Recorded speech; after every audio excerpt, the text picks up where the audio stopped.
A couple of years ago, we celebrated V75, Victory, World War II, 75 years later. That was the year 2020. Blink and 5 years go by. We always look back at the coinage of that era because, well, there was some special stuff done. Paper money, they had special seals. In coinage, we had two unique designs. And the one everybody goes to is that steel cent of 1943. Great idea, just horrible flow through, right?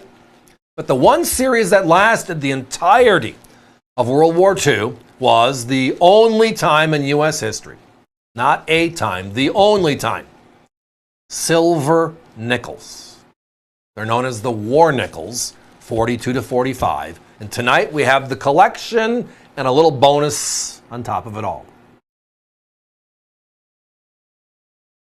So when the war breaks out, right, nickel, just like copper, become very important war materials. And as a result, the silver of the world is valuable, but nickel, we need more of it. It's needed in a number of places. So the U.S. Mint quickly looks at the nickel, 5-cent piece. We nicknamed it the nickel. It's really a 5-cent piece made out of nickel. And we changed it to silver. And okay. Then in 1943, we took copper out of cents. That lasted only 1 year because that just didn't work using a steel planchette. And they used then shell casings for the last couple of years of World War II on the Lincoln cent. To tell the public this is a silver nickel versus this is a regular nickel made out, a 5-cent piece made out of nickel, they put on the reverse the mint mark above Monticello Dome. So when you got a nickel during the 1940s, you turned it over, and if you saw a mint mark above the dome, that's a deal. That means it's silver. Well, when the war is over, what do? We want to collect our silver. What does the U.S. Mint do? If silver nickels go to the local banks, they are now collected by the banks, pushed back to the Treasury, and then melted and pushed into other denominations, etc. So it filled its need, and it's gone. Now, you notice the Philadelphia mint mark, the P mint mark. This is going to be a statement that you should be able to answer because I'm going to feed it right in. What was the first coin in U.S. history made at the Philadelphia Mint that had the Philadelphia mint mark on it? Yes, the 1942 silver nickel. And again, earlier in 42, they made a nickel. A nickel made, a 5-cent piece made out of nickel, which has nothing above the dome. And then they put the P mint mark above it.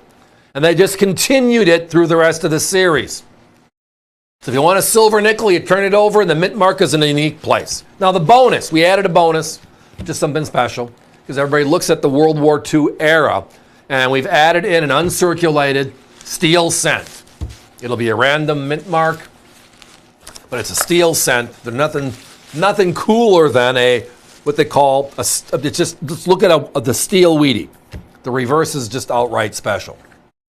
So as you can see here, this is the full collection. There are 11 silver nickels. 42 had 2 coins, the P and the S. Denver did not participate. And then in 43, 44, and 45, all 3 mints struck a silver 5-cent piece, a silver nickel. 11 in all. If you break these down, here is where my competition is for beautiful uncirculated specimens. For 1942, the 2 coins, they're at 120. 1943, for the 3 coins, they're at 97.40. 1944, for the 3 coins, they're at 201. It is the key year, 1944. And then 1945, for the 3 years, they're a little over 100. Add them all up, we're over 5, we're under 2 with the bonus. Same quality. Ours are encapsulated. Ours come in a presentation box. Theirs are just uncirculated coins and capsules. That's great. We're comparing apples and apples.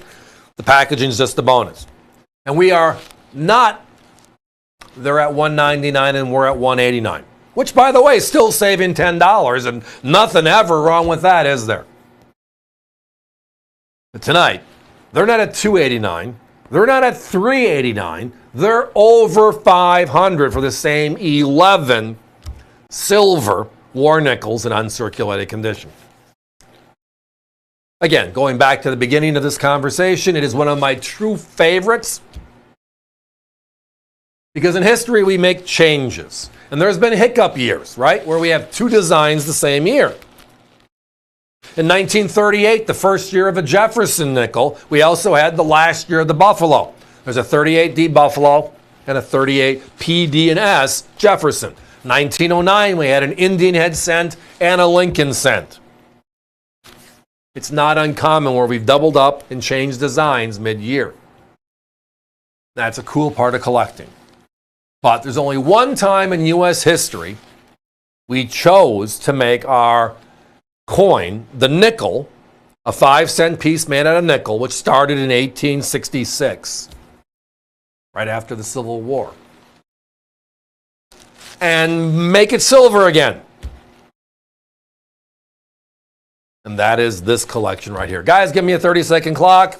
Down to my last 10, 11 sets, what it looks like. Thank you all for participating. When you get it, you're going to fall in love. These are beautiful coins. What a crazy part of U.S. history. Again, total of 12 coins in all, the 11 complete set of the silver war nickels plus the 43. And the 43 will be a random PD or S, uncirculated wheat cent. Competition, well, yeah. This is the place to shop for this set. The first ever P Mint mark is just a byproduct of this great conversation. Thanks for listening.